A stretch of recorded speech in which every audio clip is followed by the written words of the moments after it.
Varicose veins కి సరైన చికిత్స కోసం సంప్రదించండి ఎవిస్ హాస్పిటల్. కార్తీక మాసం అనగానే నాకు ఫస్ట్ గుర్తొచ్చేది ఏంటో తెలుసు రమ్మ గారు, హ్మ్. మీ కార్తీక పురాణమే.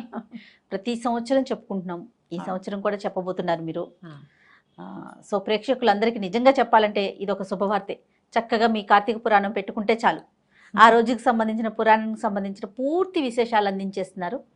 సో దీనికి మాత్రం స్పెషల్ థ్యాంక్స్, ధన్యవాదాలని చెప్పాలి, థ్యాంక్స్ కాదు. సుమన్ టీవీ వారి సౌజన్యంతో ఏటా ప్రతి కార్తీక మాసంలో వాళ్ళు చక్కగా ఎవరి ఇంట్లో ఎవరు ఆన్ చేస్తే వాళ్ళ ఇంట్లో 30 రోజులు. 30 రోజులు చెప్పగలుగుతున్నాం. ఈ అవకాశం ఇప్పుడు నేను చెప్పడం వాళ్ళు వింటాం కాదు, చెప్పే అవకాశం రావడం కూడా ఎంత అదృష్టం. భగవంతుని దయ్యే కదా రమ్మగారు, అంతా అంతే. కూడా అదే. అదే అనుకోవాలి. ఎవరైనా మన మాట వింటున్నారంటే ఆ మాట వినిపించే అవకాశం లభించడం ఉంది చూసావా, రాయించుకుని రావాలి. నేను అలా రాయించుకొచ్చాను, మీ వాక్కు రమ్మగారు అది. అలా దొరికింది అంతే అవకాశం. అదిగోండి ఇదే. రైట్. అయితే కార్తీక మాసం అనగానే కొన్ని అనుమానాలు, సందేహాలు ఉంటాయండి. ఈ నెల మొత్తం పాటించాల్సిన నియమాలు కానీ, ఎలాంటి జాగ్రత్తలు తీసుకోవాలి, కొన్ని కొన్ని అడ్డంకులు వస్తాయి, అలాంటప్పుడు ఏం చేయాలి, ఇలాంటి సందేహాలు ఉన్నాయి రమ్మగారు. అయితే సందేహాల కంటే ముందు బ్రీఫ్ గా అసలు కార్తీక మాసం మనం ఏం Yes. చేయాలి.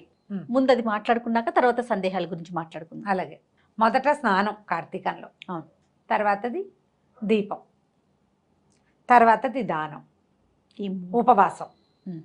ఇవి ఇంపార్టెంట్. అలాగేనండి. కార్తీక స్నానం అంటే పొద్దున్నే లేచి ఎర్లీ మార్నింగ్. నీ ప్రశ్న అదే కదా, అంతే. ఎప్పుడు అని. ఎర్లీ మార్నింగ్ ముందు వాక్యాలు చెప్పేస్తా పూర్తిగా. అట్లనే. తెల్లవారుజామున సూర్యోదయానికంటే ముందు, మ్మ్. ప్రాతకాలం కంటే ముందే స్నానం చేయటం. ఈ స్నానము ఒట్టిగా ఇంట్లోనే కాకుండా వాపి తటాకాదుల్లో స్నానం చేస్తే, అంటే నుయ్యి కానీ బావి కానీ దిగుడు బావి కానీ ఎక్కడైనా చెరువు కానీ, స్విమ్మింగ్ పూల్ కాదు స్విమ్మింగ్ పాండ్ కానీ నది కానీ, సముద్ర స్నానం నెలలో ఒకరోజు చేస్తాం. వీటిలలో ఎక్కడైనా స్నానం చేయటం. స్నానం చేసిన తర్వాత దేవాలయ దర్శనం ఒకటి ఇంపార్టెంట్గా చెప్తారు. కార్తీకానికి దీపం చాలా ముఖ్యం. ఇది ఆశ్వేజ మాసం తర్వాత వచ్చేటువంటి కార్తీకం అంటే శరదృతువు. ఇప్పుడు మనకి శ్వాసకోశాలకు సంబంధించినటువంటి సమస్యలు వస్తాయి, తప్పకుండా దీపం పెట్టుకోవాలి. ఆ దీపారాధన తాలూకు ఆ ధూమాన్ని పీల్చడం వల్ల ఆరోగ్యం బాగుపడుతుంది. కార్తీక దీపంలో పరమేశ్వరుడు ఉంటాడు, ఇది మెయిన్. తర్వాత దానం చేసుకోవటం. దానాలు రకరకాలు, చాలా రకాల దానాలు చేయొచ్చు. తిలా దానం చేయటం, బట్టలు వస్త్రదానం చేయటం, దీపదానం చాలా అఖండమైన ఫలితాన్ని ఇస్తుంది. రకరకాల దాన ప్రక్రియలు. తర్వాత దేవాలయ దర్శనాలు, ఇంట్లో దీపం పెట్టుకోవటం, దేవాలయంలో దీపం పెట్టుకోవటం. చివరిగా ఉపవాసం. కార్తీక నక్తాలని చేస్తారు. పగలల్లా ఉపవాసం ఉండి రాత్రి చుక్కలు చూశాక భోజనం చేయటం నక్తం అంటారు. నక్తము అంటే రాత్రి, కార్తీక నక్తాలు అదే దాని పేరు. లేదా పొద్దున భోజనం చేసేసి రాత్రిపూట ఉపవాసం చేయటం. ఒకటి కార్తీకంలో నక్తాలు చేస్తారు, లేకపోతే పర్వదినాల్లో ఉపవాసం ఉండొచ్చు. అవి ఎట్లా 4 సోమవారాలు, తర్వాత 2 ఏకాదశులు, పౌర్ణమి, అమావాస్య. ఈ తిథుల్లో ఉపవాసం చేయటం. పగలు ఉపవాసం ఉండటం, సాయంకాలము దీపారాధన చేసుకోవడం, భోజనం చేసేయటం. ఈ విధానాల్లో దేన్నైనా తీసుకోవచ్చు. అయితే కార్తీకం అనగానే మనం శివారాధన స్పష్టంగా వింటాం. కానీ ఈ నెలలో ఉన్న ప్రత్యేకం ఏంటంటే, మనం ఒక ప్రధానమైన సంగతి చెప్పుకోవాలి. మా భగవంతుడు కృష్ణుడు చెప్పాడు, మాసానాం మార్గశీర్షోహం అని. నేను మాసాల్లో మార్గశీర్షాన్ని అని చెప్పినప్పటికీ కూడా మార్గశీర్షానికి లేని ఒక అత్యద్భుతమైన ప్రత్యేకత ఈ కార్తీక మాసానికి ఉంది. ఎందుకంటే ప్రథమంగా ఆరాధన తెప్పించుకునేవాడు శివుడైనప్పటికీ కార్తీక దామోదర ప్రీత్యర్థమని సంకల్పం చెప్పే శివారాధన చేస్తాం. ఇప్పుడు దామోదరుడు కార్తీకానికి అధిదైవం. అవును. ఈ దామోదరుడు విష్ణు స్వరూపుడు. విష్ణువు నడుముకి తాడు కట్టబడినటువంటి కృష్ణ స్వరూపమే దామోదర స్వరూపం. ఆయనను తలుచుకుని నువ్వు ఏదైనా చెయ్యి. ఆయన తలుచుకుని స్నానం చేయి, ఆయన తలుచుకుని దీపం పెట్టు, ఆయనే తలుచుకుని దానం చేయి, ఆయనే తలుచుకుని శివారాధన చెయ్యి. ఎంత అద్భుతం కదా. ఏదైనా నేను ఒక్కటే అని మేమిద్దరం ఒకటే కదండి. మేమిద్దరం ఒకటే. శివకేశవుల అభేదాన్ని స్పష్టంగా తెలియచేసేది ఈ కార్తీక మాసం. అద్భుతం. ఇది అత్యద్భుతమైన వ్యవహారం. ఇదైతే ఈ శివారాధన, శివలింగానికి శివారాధన చేస్తూనే విష్ణు స్వరూపమైన సాలగ్రామ ఆరాధన చేయటము, సాలగ్రామాన్ని దానం చేయటము కార్తీకంలో విశేషమైనది. ఈ నెలలో విష్ణువుని తులసితోటి పూజించటం, తులసితో పాటు ఉసిరి చెట్టును కూడా ఉంచి రెండింటిని కలిపి పూజించటం ఇట్లా అవును. తులసి పూజ కూడా చాలా ప్రాధాన్యతని సంతరించుకుంటుంది. చూడు, శివప్రీతి కోసం అభిషేకాలు చేస్తూ విష్ణు ప్రీతి కోసం తులసి పూజ చేసుకుంటాం. ఆ. దీపాలు తులసి దగ్గరే పెడతాం. ఇలా శివకేశవుల ఇద్దరి ఆరాధన కుదిరేటువంటి ఈ మాసంలో ఏదైనా ఒక్క రోజైనా ఉపవాసం, ఒక్క రోజైనా దీపారాధన, ఒక్క వస్తువైనా దానం చేయటం, ఒక్క రోజైనా నదీ స్నానం చేయటం, ఒక్కసారైనా దేవాలయానికి వెళ్ళటం కూడా నెలంతా చేసిన ఫలితాన్ని ఇస్తాయి. పైగా సంవత్సరంలో ఉండే 12 నెలలు 11 నెలలు ఒక ఎత్తు, ఈ ఒక నెల ఒక ఎత్తు. ఎందుకంటే ఈ నెలలో ప్రతిరోజు పర్వదినమే. ఏ రోజైనా ఆరాధన చేసుకోవచ్చు. ఈ తిథిలో కొన్ని ప్రత్యేక తిథులు ఉన్నాయి. ఏ తిథికి ప్రత్యేకత లేకపోయినా కూడా నువ్వు పూజ చేసుకోవచ్చు. అది కూడా నెల చేసిన ఫలితాన్ని ఇస్తుంది. అంత ప్రత్యేకమైన మాసం కాబట్టి కార్తీకం మీద చాలా ఆసక్తిగా ఉంటుంది. మనం పైన చెప్పుకునే వ్యవహారాలన్నీతో పాటుగా పురాణ శ్రవణం అనేది ఒక పెద్ద వ్యవహారం. అవునండి. ఈ పురాణము ఎవరైనా చెప్తుంటే వినొచ్చు, స్వయంగా చదువుకోవచ్చు. పైవేవీ చేయలేకపోయినా, ఏవి దీపము, దానము, స్నానము, వ్యవహారాలు ఏమి చేయలేం. అనారోగ్యం, ఆరోగ్యం సహకరించకపోవచ్చు. ఏదైనా గర్భవతులు, చంటి పిల్లల తల్లులు, ఇంట వంట లేదు, ఎవరు చెయ్యరు, మన సంప్రదాయంలో లేదు, అయినా కూడా పురాణం వినొచ్చు. దానికి ఎటువంటి అడ్డంకులు ఏ ఆటంకాలు లేవు. ఇవన్నీ చేసిన వాళ్ళకి ఎలాంటి ఫలితం లభిస్తుందో పురాణ శ్రవణం చేసిన వాళ్ళకి కూడా అంత ఫలితం లభిస్తుంది. ఇప్పుడు ఇన్ని లక్షల మందికి పురాణాన్ని వినిపించే వాళ్ళ దానికి ఏం లభిస్తుందో చెప్పు నువ్వు. మహాద్భుతం కదా రమ్మగారు, ఇంకా మాటల్లో చెప్పలేరేమో బహుశా. అంతే. కాబట్టి ఈ వీటిలలో ఏదైనా చేయొచ్చు. ఇది టోటల్గా కార్తీక మాసంలో మనం ఆచరించవలసింది. ఇంకొక ఫైనల్ టచ్ ఏంటంటే, కార్తీకంలో నది స్నానం ముఖ్యమైనది, సముద్ర స్నానం చాలా అద్భుతమైంది. దీంతో పాటుగా వనభోజనం ఒకటి చాలా ప్రముఖమైంది. వనభోజనానికి ఎవరైనా పిలిస్తే నిరాకరించకుండా చక్కగా వెళ్ళండి. ఏమైనా ఎక్కువ ఔషధ వృక్షాలున్న ఫామ్ హౌసుల్లోకి వెళ్ళగలిగితే ఇక మీ అదృష్టం అది. అంతే. అలాంటి అవకాశం లభించడమే అదృష్టం. అందరం కలిసి వెళ్ళి భోజనాలు చేసి తంబోలా ఆడుకోవడానికి మాత్రం కాదు అది. ఎందుకంటే మనం ఇన్ని వృక్షాలు ఉన్న చోటకు వెళ్తే ఆ ఎక్కువ ఆక్సిజన్ని పీల్చగలగటమే మన అదృష్టంగా భావించాలి. చెట్ల కింద కూర్చుని సామాన్యంగా నేల మీద ఆకుపరుచుకుని అన్నం తినడం భగవంతుడు ఈ అవకాశం ఇచ్చాడు. ఇప్పుడు చాలా పరిస్థితులను గడిచొచ్చాం మనం. అవును. అబ్బో ఇప్పుడు ఈ సంవత్సరం హాయిగా తినే అదృష్టాన్ని కల్పించాడు. ఒకసారి భగవంతుడికి ఒక నమస్కారం చేసుకోండి. ఉసిరి చెట్లున్న తోటల్లోకి వెళ్ళగలిగితే మంచి ఆక్సిజన్ లభిస్తుంది. ఈ నెలలో ఉసిరి చెట్టులో కూడా అపరిమితమైన ప్రాణశక్తి ఉంటుంది. అందుకని ఉసిరి చెట్టు తప్పకుండా ఉండాలి అని చెప్తారు. పిందెలు పూత అవి ఉన్న ఉసిరి చెట్లు అయితే ఇంకా మంచిది. తప్పకుండా. అయితే మరి కొన్ని సందేహాలు ఉన్నాయండి. ఎవరైనా చనిపోయారనుకోండి, కార్తీక మాసం వచ్చింది, సంవత్సరం లోపే కార్తీక మాసం వచ్చింది, వారు పూజ చేసుకోవచ్చా, దీపం పెట్టొచ్చా? అంటే ఇప్పుడు సంవత్సరీకం లోపల నిత్య దీపారాధన ఎవరైనా చేసుకునేది. మామూలుగా చేసుకుంటాం, ఓకే, చేసుకోవచ్చు, దీపారాధన చేసుకోవచ్చు. ఒకసారి ఎక్కడైనా దేవాలయంలో నిద్ర చేసిన తర్వాత దేవాలయ దర్శనానికి వెళ్ళొచ్చు. కాకపోతే పర్వదినాల్లో పూజా విధానాలు చేయరు. సంవత్సరం లోపే దేవాలయ దర్శనానికి వెళ్ళొచ్చు. ఏవో కొన్ని కమ్యూనిటీస్లో అది ఏడాది పాటు గుళ్ళోకి వెళ్ళకూడదనే నియమం ఉంటుంది, కానీ అలా చెప్పటం లేదు జయ. కొండలు ఉన్న ఎక్కే చోటికి వెళ్ళకూడదని ఒక సిద్ధాంతం చెప్తారు. కొండలు ఎక్కే దేవాలయాలకి వెళ్ళకూడదు అని. మేము పాటించలేదు జయ. మేము మా పురోహితుని అడిగితే మొక్కులు తీర్చుకోవద్దు కానీ దేవాలయ దర్శనానికి వెళ్ళమన్నారు. ఓకే. ఇప్పుడు కూడా మనం ఏడూర్లు ఈ సంవత్సరీకాల లోపల మీరు ఏదైనా దేవాలయానికి వెళ్తే గోత్రనామాలు చెప్పి అర్చన చేయించుకోకూడదు. దేవాలయ దర్శనం చేసుకోవచ్చు, ఏమీ తప్పలేదు. ఈ పర్వదినాల్లో చేసుకునేటువంటి దీపారాధన అంటే ఇప్పుడు ప్రత్యేక ఆరాధనలు చేస్తాం కదా, వాకిట్లో దీపం పెట్టడం, ఆకాశ దీపాలు పెట్టడము, తులసి దగ్గర ప్రత్యేకంగా దీపం పెట్టడం, పౌర్ణమి రోజు చేయటము అవి చెయ్యొద్దు. నిత్య దీపారాధన పెట్టుకోవచ్చు, తప్పలేదు. ఓకే.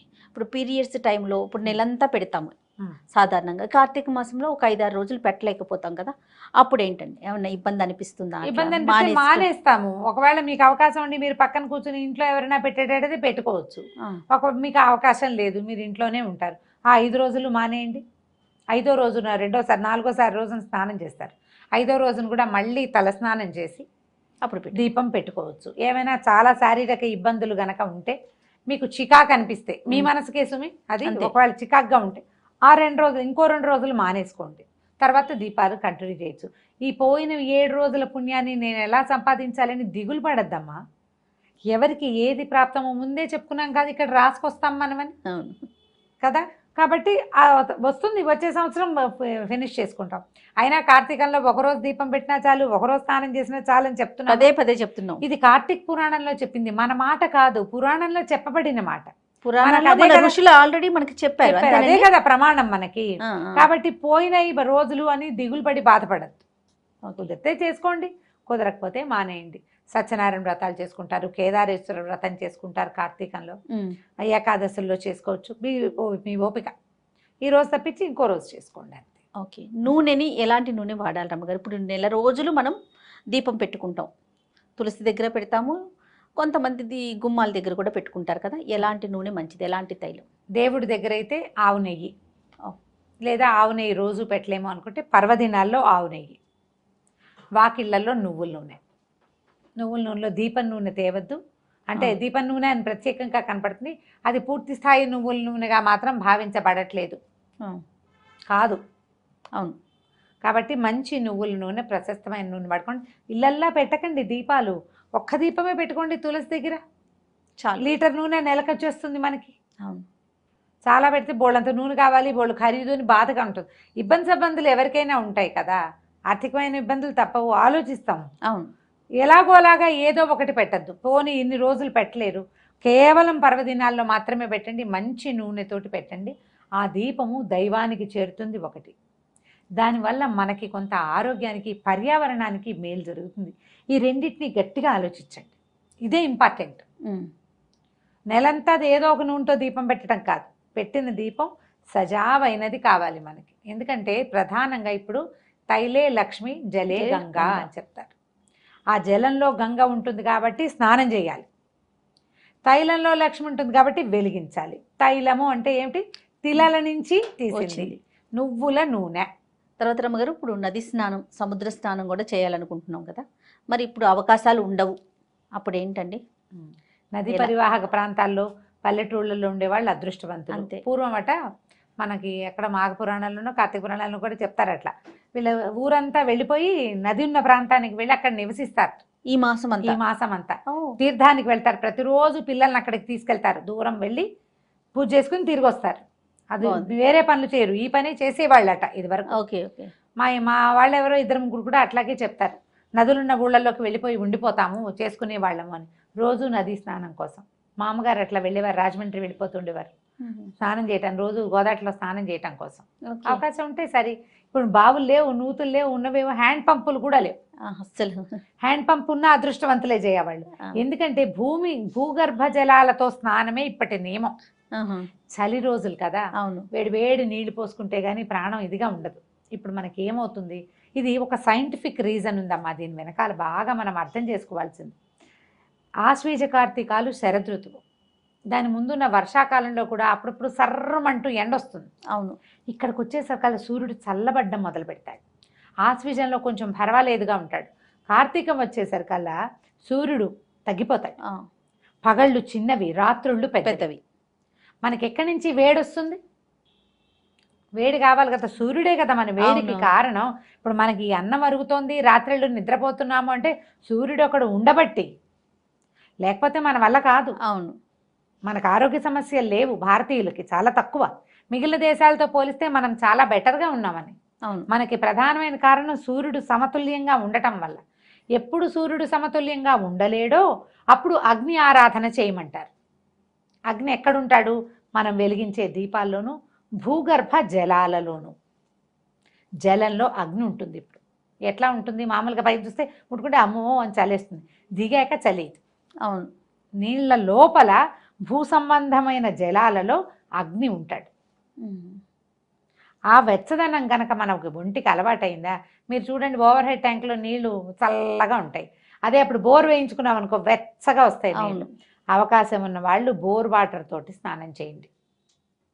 ఇంట్లోనే స్నానం చేస్తాం, ఇంట్లో స్నానమే నీచ స్నానం అని చెప్తారు కార్తీక పురాణంలో. ఉమ్. అన్నిట్లలో అదేనే నీచమైంది. సూర్యోదయం అయిపోయిన తర్వాత చేసేది కూడా నీచ స్నానమే. ఇప్పుడు 6:15, 6:20, 6:10కి సూర్యోదయం అవుతుంది అనుకో, దానికి ఒక్క నిమిషం ముందు చేసినా సరే.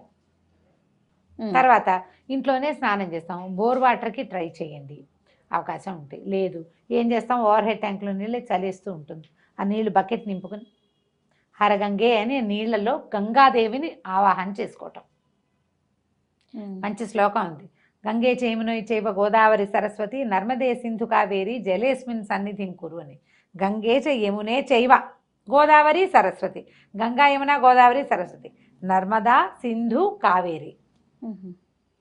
కావేరీ నది స్నానం అత్యంత ప్రసిద్ధమైనది, చాలా ప్రత్యేకమైనది అనిగా కార్తీక పురాణంలో చెప్తారు. కావేరి మంచిది. చేయగలుగుతామో లేదు, అందుకని ఆ నదులన్నింటినీ ఇక్కడే తలుచుకోవటం. సన్నిధిగా చేయనైనా అని ఓ దండం పెట్టుకోవటం. ఆ నీటిని హరగంగే అని చెంబుతో ఎత్తి నెత్తి మీద పోసుకోవడం. అంతే. ఇంట్లో చేసినా మరి ఇలాగే చేయాలి. అందుకని నెలలో ఒక్కరోజైనా నదీ స్నానానికి ట్రై చేయండి తప్పకుండా. దానికోసం పల్లెటూళ్ళకి వాటికి వీటికి నదీ పరివాహక ప్రాంతాలకి మన ఫ్రెండ్స్ చుట్టాలు అక్కయ్యలో మామయ్యలో ఉంటే ఓ మాట వెళ్ళి ఒక్కసారైనా నదీ స్నానం తెల్లవారుజామునే సూర్యోదయానికి ముందే చేసేసి దగ్గరలో ఉన్న శివాలయంలో దర్శనం చేసుకుంటే కార్తీక ఫలితం అమోఘంగా లభిస్తుంది. చాలా సందేహాలు చెప్పారు అమ్మగారు. అయితే చూసిన తర్వాత ఇంకా కొన్ని సందేహాలు మాకు వస్తూ ఉంటాయి. వచ్చినప్పుడు మీ ముందు పెడతాను, ఇంకొక వీడియో రూపంలో చేద్దామండి. పురాణం వినండి అమ్మా తప్పకుండా. ప్రతిరోజు పొద్దున్నే పురాణం ఎప్పుడు వినాలి అదొక డౌట్ వస్తుంది ప్రతిసారి. అది చెప్తూనే ఉన్నా మళ్ళీ చెప్తా. పొద్దున్నే వినగలిగితే మహత్తరంగా ఉంటుంది, సాయంత్రం వినగలిగినా మహత్తరంగానే ఉంటుంది. పడుకునే లోపల పురాణం వినండి. కార్తీక పురాణం వింటే విశేషమైన ఫలితం లభిస్తుంది. మీరు ఏమి చెయ్యలేకపోయినా కూడా అంత ఏమి దిగులు పడక్కర్లేదు. ఇది విన్నా కూడా అలాంటి ఫలితం లభిస్తుందని పురాణంలోనే చెప్పారు. తప్పకుండా. కాబట్టి పూజ చేసుకున్నాకో చేయకుండానో పొద్దున్నే చేద్దామా సాయంత్రం చేద్దామా, పొద్దున్న దీపం పెట్టలేము సాయంకాలం పెట్టచ్చు, సాయంకాలం అయినా పెట్టండి. పెట్టడం ముఖ్యం. ముఖ్యం అంతే. రైట్ అమ్మగారు. నమస్తే. నమస్తే.